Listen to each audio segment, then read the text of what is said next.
You are about to hear another episode of The Deerslayer, dramatized and directed by Charles Frederick Kingsley.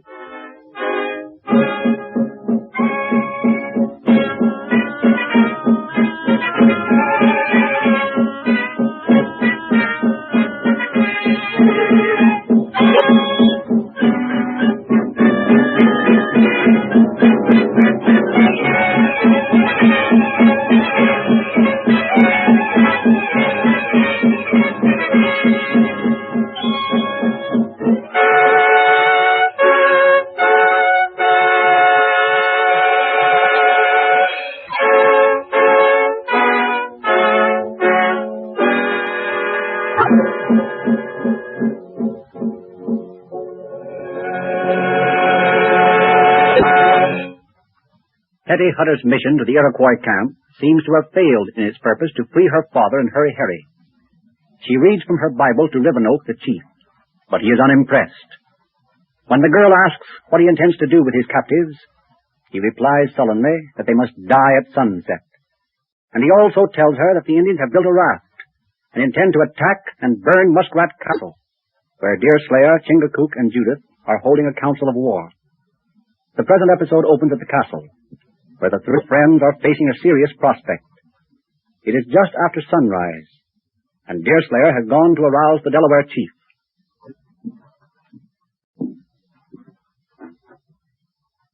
I've brought you some white man's clothes, Chief. Here, put 'em on. No need, Deerslayer. Iroquois not know Chingachgook on lake. But you can't remain concealed for long. It's against all prudence to be seen in your war dress and paint. Wash off all them fiery streaks from your cheeks, and put these garments on, and this hat. White man's clothes no good for Delaware chief. Listen, Chingachgook. If the Mingoes know you are here, Wattawa will be in more danger. It's best to make the varmints on shore think that 2 white men are in the castle. I change. Judith has some breakfast ready for us in the main cabin. Come in when you get civilized. Did you find it hard to persuade him, Deerslayer? He's a Delaware born, Judith. But when I used Wattawa as an argument, he came around. He seems very fond of his Delaware girl. Is she pretty, Deerslayer? The best-looking maiden in the whole tribe.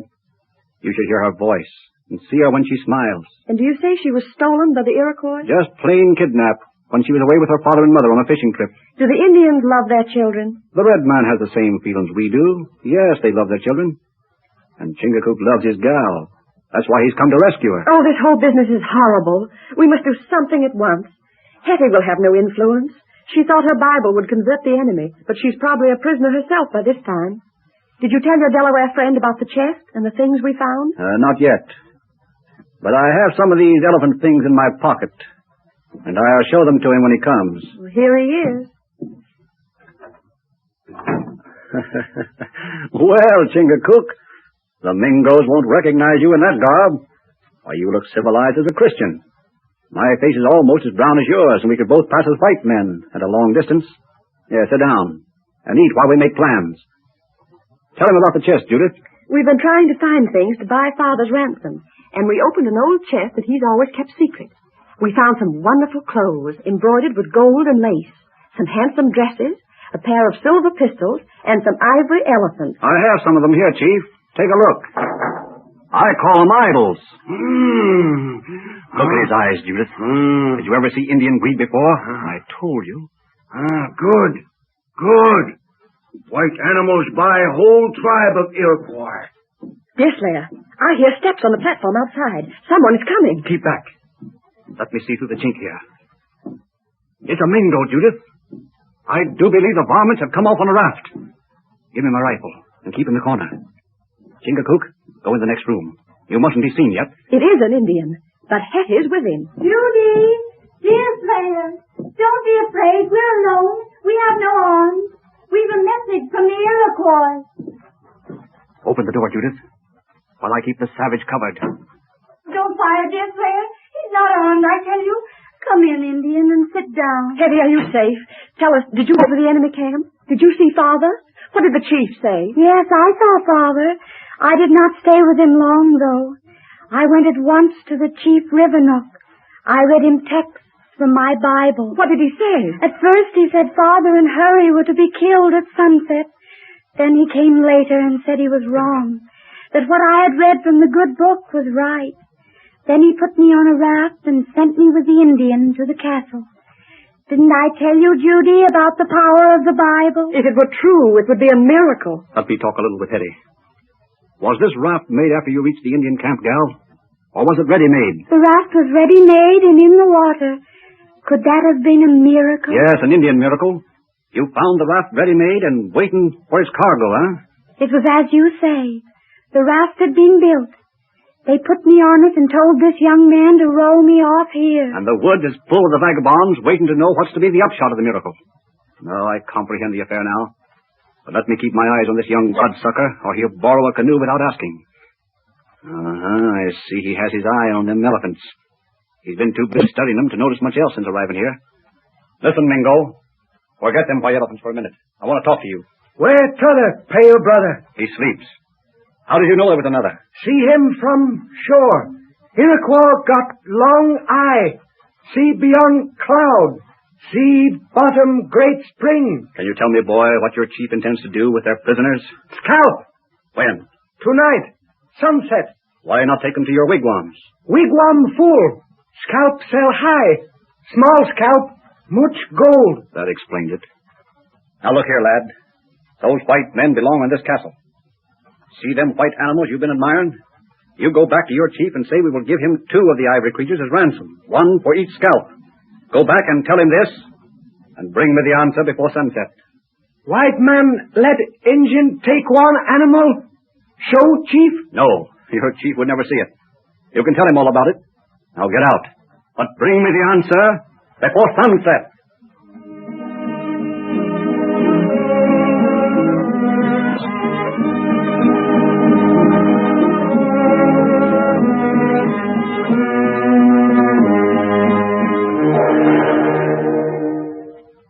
Do you think the Iroquois chief will come out to bargain with you, Deerslayer? No doubt of it.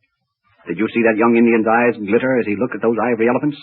The tale he'll tell to old Rivenoak will bring him out all right. You've been watching the shore now for a long time.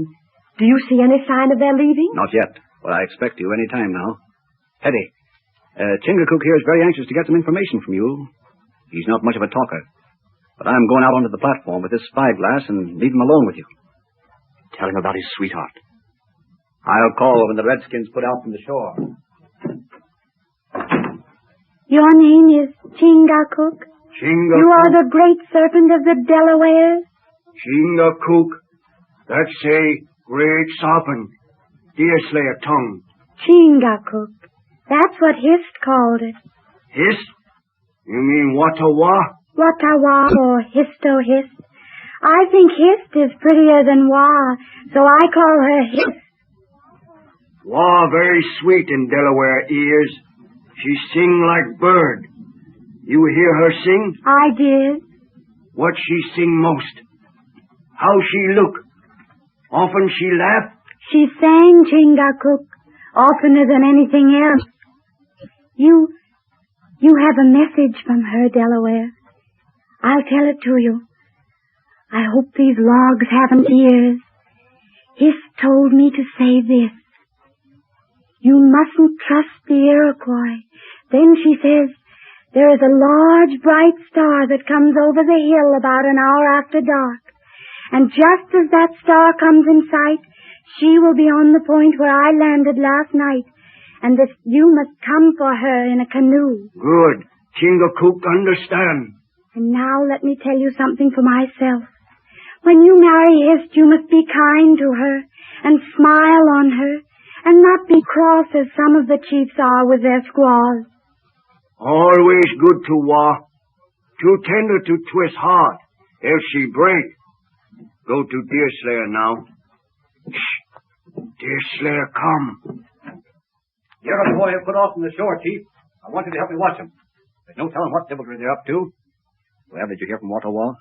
Wah meet me tonight when star come over hill. You help me rescue? That's what I came here for. This battle for Hutter is just an accident. Maybe I go myself. Give me strange beast. Me take canoe. Deerslayer, the Iroquois are getting close. All right, gal. I don't like your plan, Delaware. Canoe you shan't have. Why put your forces in the enemy's hands before the battle's fought? But we'll talk more about this later. Let's tend to the business in hand. Come out and tell me what you think of the raft. I've been trying to see, Deerslayer, if they have any firearms. Well, I couldn't find any, but they might have some hidden in the hemlock brush they've laid across the logs. Anyway, there are only 2 of the enemy. They can't hurt us. Don't you think they should stop now? We can talk from here. Yes, you're right. All right, Mingos. Stop where you are. Are you chiefs? Or have the Mingos sent me warriors without names on this errand? My name Rivenoak, Iroquois chief. What's your errand? Why do you come on logs that are not even dug out? Iroquois, no duck to walk on water. What pale-faced name? One of your warriors who started for the happy hunting grounds yesterday morning gave me the name of Hawkeye because my sight happened to be quicker than his. My brother Hawkeye, he sent message to Hurons. Say he has beast with 2 tails. Show them to Rivenoak. Very well. Here, I'll toss you one. If it's not returned, this rifle will settle the point between us. Catch! Do you think he'll return it, Deerslayer? Look at them stare at it. They think it's an animal with 2 tails.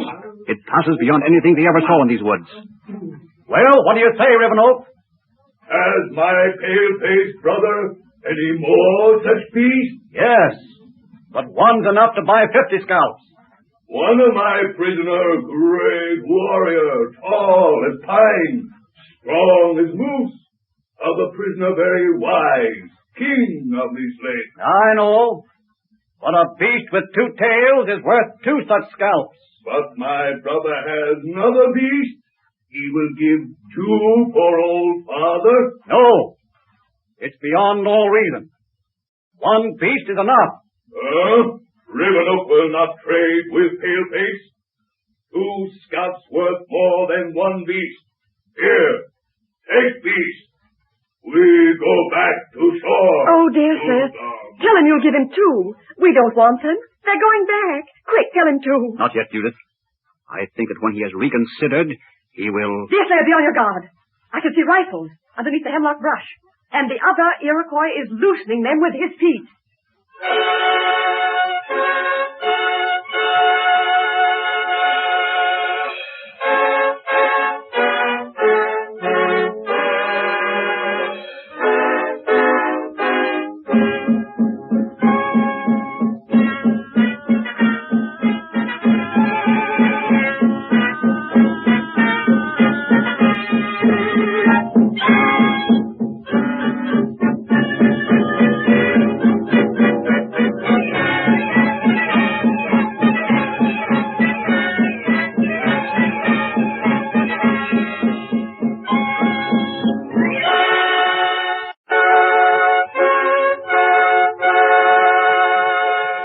You're about to hear another episode of The Deerslayer, dramatized and directed by Charles Frederick Lindsley.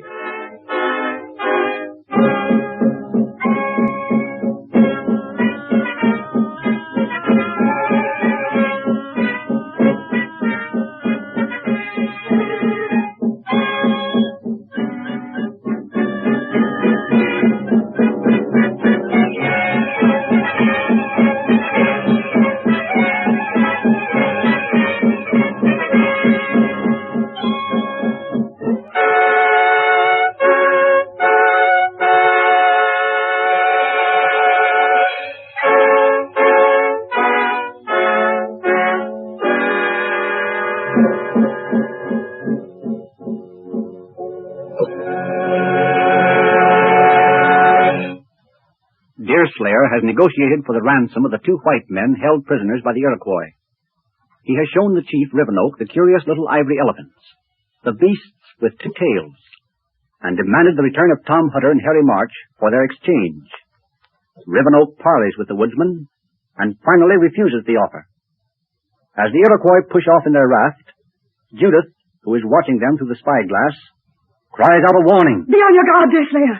I can see rifles beneath the hemlock brush, and the Iroquois loosening them with his feet. I see what you're doing, Mingo. Make another move for them rifles and you're a dead Injun. Iroquois, no got rifle. You lie. I can see them with this spyglass. Oh, why should Rivenoak and White Brother leave cloud between them? They both wise and brave. We part like friends.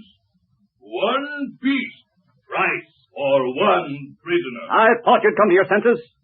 And now, Mingo, you'll see that a pale-face knows how to be generous. Bring us our friends, and you can have 3 ivory beasts. And if you come afore sunset, you may have a 4th. A pale-face? He give 4 animal with 2 tail if white captive men come before sunset? Yes, 4. Revenue, chief of Iroquois. Pico, captive, come. Deerslayer, can any faith be put in these wretches? Won't they keep the toy elephant they have and send us instead some bloody proof of their cunning? No doubt, Judith, if it wasn't for Indian nature. But that 2-tailed beast will turn the whole tribe into a hornet's nest of curiosity. There'll be no peace between them until they get every carved bone they can from us. Well, all we can do now is to wait and see what they will do.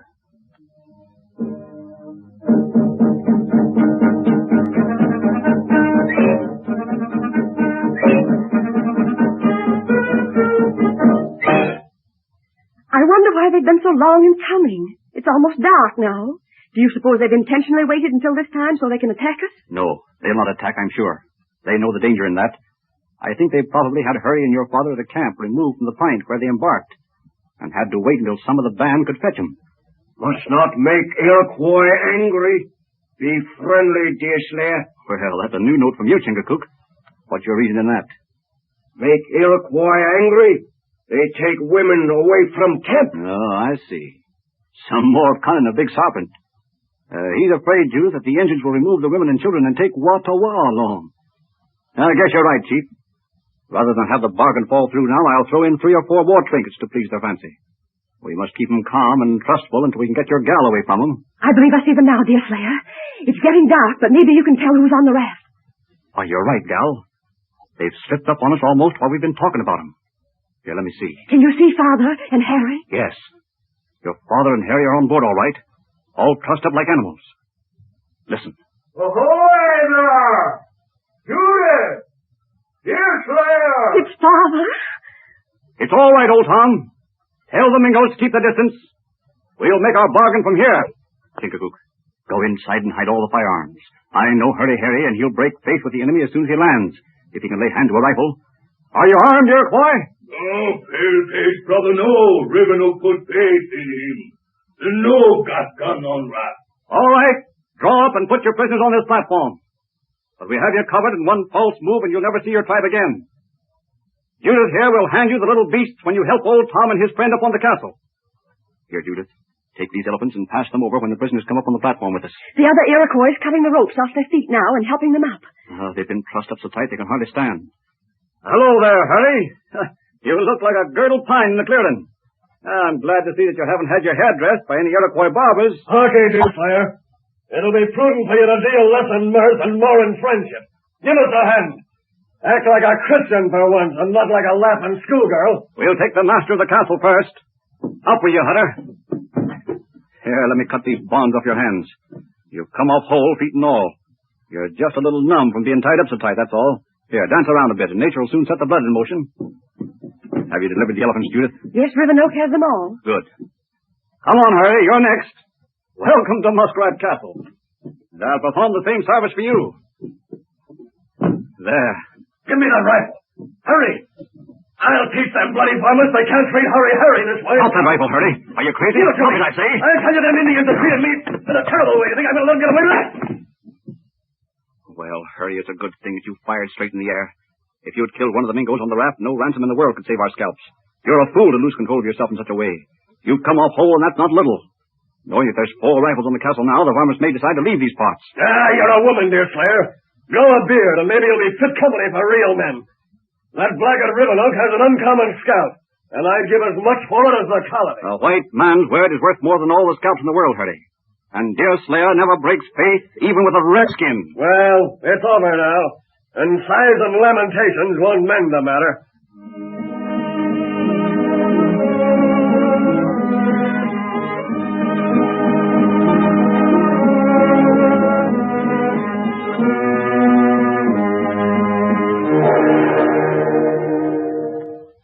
Judith, darling, did you mourn for me much when I was in the hands of the enemy? Our tears have raised the lake, Harry March, as you might have seen by the shore. We grieve for Father, of course, but for you we fairly rain tears. Yeah. It's a wonderment to me how you got us off, Deerslayer. Let us into the secret. Was it by lying or by coaxing? By neither, Hurry, but by buying. We paid a ransom for you. But be on your guard again, lest our stock of goods shouldn't hold out. I wonder if it's peace or war betwixt us and the savages. This giving up captives has a friendly look. Here's an answer to that question, Master March. Look at that. Why, it's a bundle of sticks tied with a piece of deerskin. Where did it come from? Oh, look, Harry. The ends have been dipped in blood. You're right, Judith. If this isn't plain English, it's plain Injun. This is a declaration of war. How did you get this, Deerslayer? Where did it come from? We left Chingachgook on the lookout after the Iroquois chief left on his raft. He tells me that the raft had not gone far until it headed toward us again. He was just about to call me when Rivenoak threw this faggot up on the platform of the castle and then rode away. The prowling wolves! Hand me that rifle, Judith. I'll send an answer back to the vagabond. Not while I stand by, Hurry. He'll do no good. Give me a rifle, I say. Yeah, give me a canoe, and I'll overhaul the devils and bring back Rivenoak's scalp. I'll attack their camp if necessary.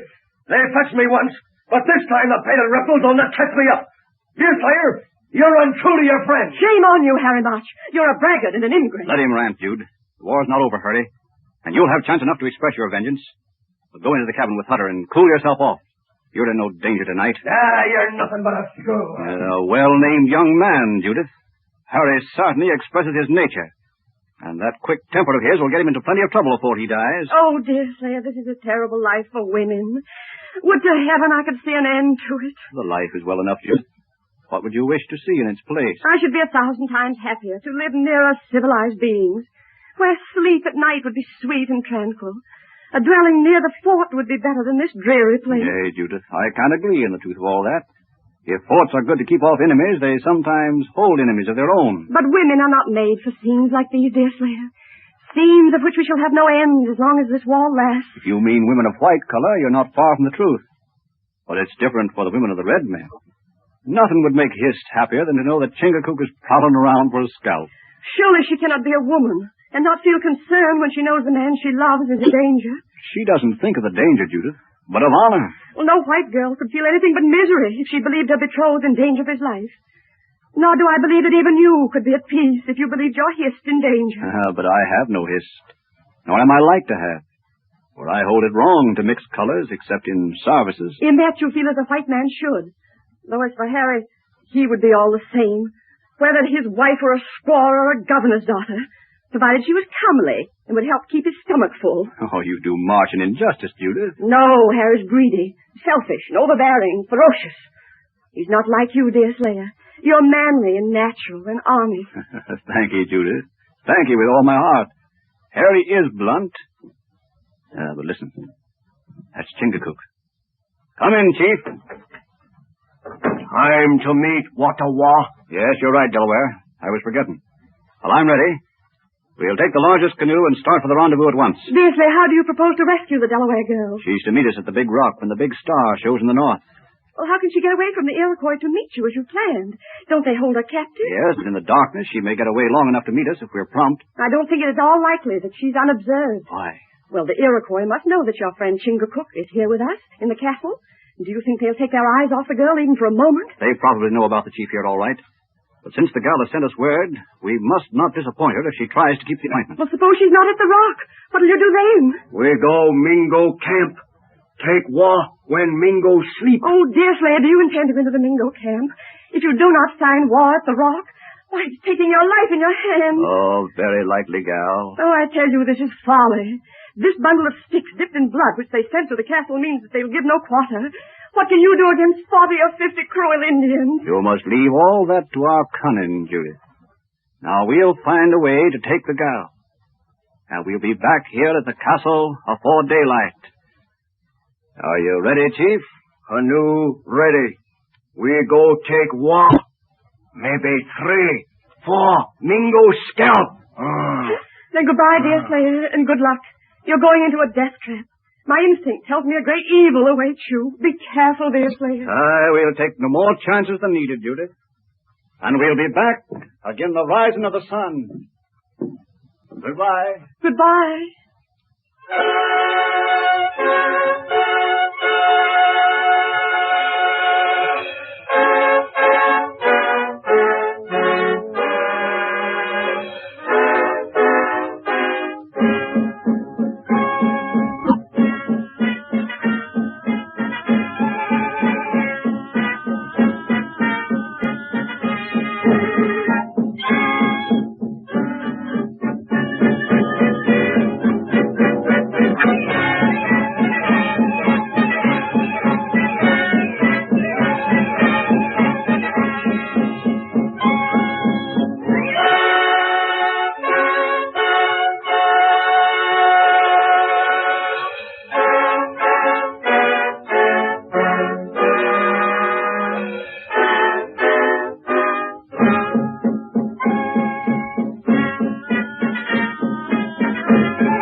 You're about to hear another episode of The Deerslayer, dramatized and directed by Charles Frederick Lindsley.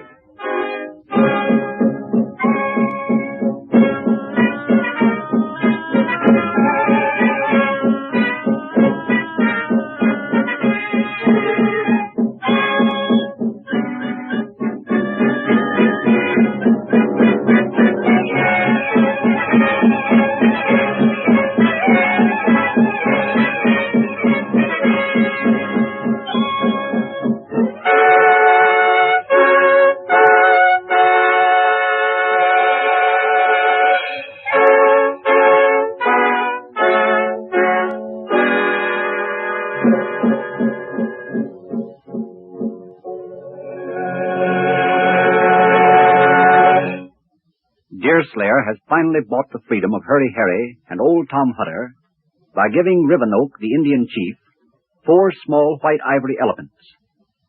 The 2 former captives are back on Hutter's houseboat with Deerslayer, Chingachgook, Judith, and Hetty. Deerslayer and Chingachgook have both come to the lake with the express purpose of rescuing from the Iroquois Chingachgook's betrothed, Wah-ta-Wah, or Hist. Hist has sent word to her lover by Hetty that she will be waiting at a certain point just as the North Star makes its appearance. As this episode opens, Deerslayer and the Delaware chief are on the lake, heading for the designated point of meeting.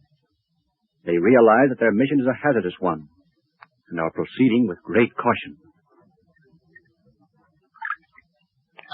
This is our first warpath, Chingachgook, but I hope we can bring Hist off with us without a fight with the Iroquois. Big Sarpan want Hist. Also, Mingo scalp. Well, I can't argue against your redskin leader, but I shall not fire my rifle or use my knife except in self-defense. Night, much dark. No, it's so dark I'm afraid we'll not have that star to help us. Do you think you can tell the time without it? We ought to arrive exactly at the moment. Time now for star. 3 close. You take the canoe in the bank. I'll mind my rifle lest we be paddling for an ambush. Look. Star show from cloud. Time come, we find Hist. Pull in, then, and we'll look around. But be on your guard. Let's stop right here a moment, Chief. If Hist has been waiting for us, she'll make herself known. Hist not come. Big Sarpan go Mingo camp. Still when Mingo sleep. Don't forget, she may not be able to slip off here. The Mingos know now you have come to the lake, and they'll try to keep the gal out of sight. Hist be here. Star shine. Are you sure that this is the right place? Sarpan sure. See star over big pine. Look, Chief. See that fire? Do you know what that means? The varmints have moved their camp around to this point. I'll wager your sweetheart is under guard this minute. Sarpan go Iroquois camp. Wait a minute, Delaware. There's no cunning in that. This is a tricky matter. We have to go with caution. Those voices are on the other side of the pint in that little bay. The thing for us to do is to slip around where we can do a little reconnoitering. Deerslayer go. Chingachgook wait here for Wah-ta-Wah. You go by self. She'll not come here, Sergeant. You come with me, and I'll show you your gal right in the middle of the Iroquois camp.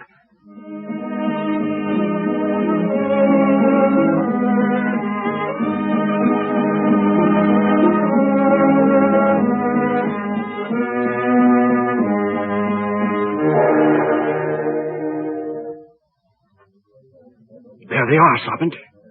They have a good fire going. If we get in close, we can find out what's in their minds. Not many warrior in camp. They're not all here. But there's Rivenoak and about a dozen of the varmints. What do? Don't you see? They're admiring those little elephants, the beasts with 2 tails. Squaw look happy. Yes, they're feeling good about something. All except that old hag sitting off there by herself. What's wrong with her? Listen. What old squaw say? I can't understand. It was a command of some kind, I think. Look. Wah-ta-Wah. Command yourself, Chief. Command yourself. It is the girl. But don't move. Don't you see? The old hag is Hist's bodyguard. I told you she'd be watched. Move close. Big pine. Sarpan call. Wah understand. Don't even chat up like a squirrel. Just watch. Must that quick. Once Wah go too hot for night, Can't escape old squaw. Tuma! Tuma! Rivenoak is calling to the witch. What did he say, Sergeant? That old squaw goes spring water. And she's taking her charge along. Where is the spring? Not know. Let's hope it's this way. If it is, we have a chance. Squaw come this way. Good. Now listen, Chief. The canoe is 20 yards down this bank. Those braves are 50 yards from us. We've got to take a chance. When Hist and her old woman come by, I'll take care of the squaw. You take Hist to the canoe. I'll join you if I can. If not... Shh. Here they come. Now, as soon as I grab her, call Hist and get away. Big serpent come! Stop it, you wretch. You're not dead. You'll have your voice back in a minute. Servant! Servant! Here, canoe! Jump quick, Mingo, come! Take my rifle while I shove off. We'll get to the castle in a moment. Watch! Mingo, jump! Off you go, Chief! Quick! I'll fight my way out. Let up, you devil! I'm no match for you. I'm your captive. Let up! Let up!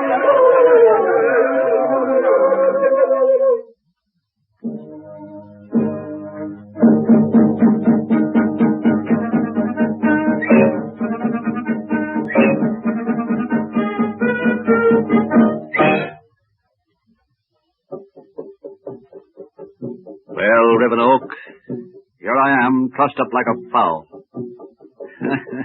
But you're short one Delaware gal, and I guess you'll never see her again. Pale-faced friend, welcome, much welcome. Iroquois keep fire, him dry, white man's clothes. I thank you, Mingo. Thank you for your welcome and your fire. Pale-face name Hawkeye, eh? One of your braves gave me the name of Hawkeye. I suppose on account of a quick and certain name. When he was lying with his head in my lap before his spirit started for the happy hunting grounds. Good name, Hawkeye. He sure him blow. Hawkeye him no woman. Why him live with Delaware Indian? Providence placed me among the Delawares when I was young. Iroquois redskin like Delaware. Hawkeye more Iroquois than woman. All Delaware ask. If you wish to get anything out of me, speak plainer, because bargains can't be made tongue-tied. Good. Hawkeye, he no got forked tongue. Paleface no muskrat? You mean Tom Hutter, I guess. Yes, I know him. I've been living on his castle in the lake. Muskrat, him no white, him no red, no beast, no fish. Muskrat, him water snake. Him always look you're on scalp. Yes, I must say that's true. But that's not my method. I take no scalps, and have fought you only in self-defense. Do you understand that? Rivenoak understand. Hawkeye stout heart. Him no water snake. Rivenoak have plan. All right, tell it. Hawkeye go back Muskrat house. Tell old Muskrat him escape from Iroquois. What then? When Muskrat him eye in fog, Hawkeye him open door for Rivenoak. Oh, I see. I go back to the castle and tell old Tom I have escaped. I put him off his guard. Then you slip off in the middle of the night and I let you in. What then? Iroquois come take scalp. Hawkeye take all rest. Well, Rivenoak, this is plain English. And I must say your plan out-deviled even Mingo deviltry. No, Paleface, go. It'll be easy to go back and tell how I escaped from you and gain some credit, too, by the exploit. Good. I see. When inside the house and eating the muskrat's bread and talking with his pretty daughters, I could put his eyes in such a fog he couldn't see the door. Good, Hawkeye, good, Huron. Blood not more than half white. You're mistaken there, Mingo. You're mistaken as much as if you mistook a wolf for a catamount. I'm white in blood, heart, nature, and gifts. What about this plan? When old Hutter's eyes are well befogged, and Hurry Harry, the great pine as you term him, is dreaming of anything but mischief, all I have to do is to set a torch somewhere in sight for a signal, open the door, and let in the Hurons to knock them all on the head. Brother right. He cannot be white. He worthy to be great chief with Hurons. Now listen, Mingo, and hear a few honest words from an honest man. I'm a Christian born, and as long as earth lasts, I'll never lend myself to such wickedness. To do such would make me an outcast and vagabond. No upright paleface would do what you wish, and no upright Delaware either. With a Mingo, it may be different. No, I despise your offer. I'll not do it. Ukabaga Mingo Po! Paleface, him love muskrat? No. Love muskrat daughter. Wild Rose, sweet for bosom of white brother. Wild Rose? You mean Judith, I guess. Her beauty has traveled the wilderness, I see. Well, she's comely enough, but my love is in the woods and on the trail of the buck. Why my brother come here to lick, if not him come see Wild Rose? Hawkeye come here cause of little string held by girl? I did come because of a string held by a girl, but the other end was not fastened to my heart. The string you mean is fast to the heart of a great Delaware, Chingachgook by name, or Great Sot. He come here led by a string, and I followed. Oh, string him got two ends? Yes, and the other end is fast to the heart of a Mohican maiden, who was here close to the fire half an hour ago. You know what I mean. Wattawa, the Delaware girl you stole from her people. She is now in the castle with the man who's going to be her husband. Kill my squaw. Bring back the scalp dry and wigwam. What's your name, warrior? You seem somewhat excited about something. Me, Catamount. Wattawa, mine. You bring me back. Oh, I think I recognize you now. You're the farmer that just jumped on my back and kept me from pushing off with my friend. Your leap is long, Catamount. Pale-face steal Catamount squaw. Dog, skunk, toad, spider, Put up that knife, savage. I stole nothing. Wife, as you call her, will never be the wife of a Mingo. Her mind is in the cabin of a Delaware, and her body has gone to find it. Catamount is active, I know, but your legs can't keep pace with a woman's wishes. Exotic dog. Keep in water. Afraid to stand on harder. Pig. Woodchuck. Hedgehog. Oh, Hawkeye make great mistake. Steal Catamounts squaw. Refuse to help Rivenoak get Muskrat House. That last I certainly do. What's your next move, Chief? Pale-face him must stand at stake. God has put me in your hands, Mingo, and I know you will act your will on me. I'll not boast what I can do under torment, but go ahead. Build up your fire. Look at your lives. Make your infernal racket. You'll never take Muskrat cattle with my help.